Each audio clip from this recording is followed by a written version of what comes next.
Minult palus ka erakond, et ma prooviksin kuidagi kokku võtta selle aasta meeleolu. Ja ma ütlen kohe, et kui see meeleolu tundub teile teistsugune, siis selles süüdistage mind. Aga kui tundub, et läheb täkkesse, siis kiitke erakonda. Ma loen ühe oma isa luuletuse algatuseks, mis mul on selle aasta jooksul väga sageli meelde tulnud, sest justkui nagu ühes unenäos me elame ja see unenägu ei taha sugugi ära lõppeda.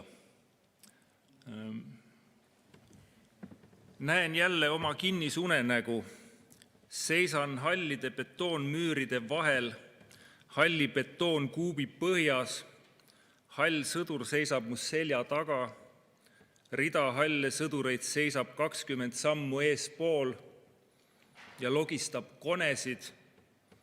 Kohe viiakse mind nende vahelt läbi, halli seina äärde ja lastakse maha. Olen 24 aastat vana. Käeulatuses paremal seisavad hämaras mu lapsed.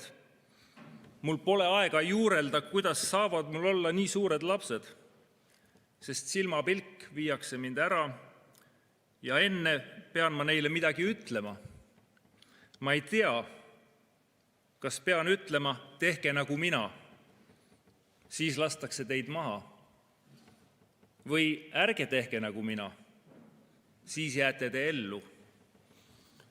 Virgun tina maitse kurgus süütundega, et mu lapsed jäid mu viimasest sõnast ilma. Harjumusest ei pane ma tähele, et unenägu on ikka veel ainult osaliselt möödas.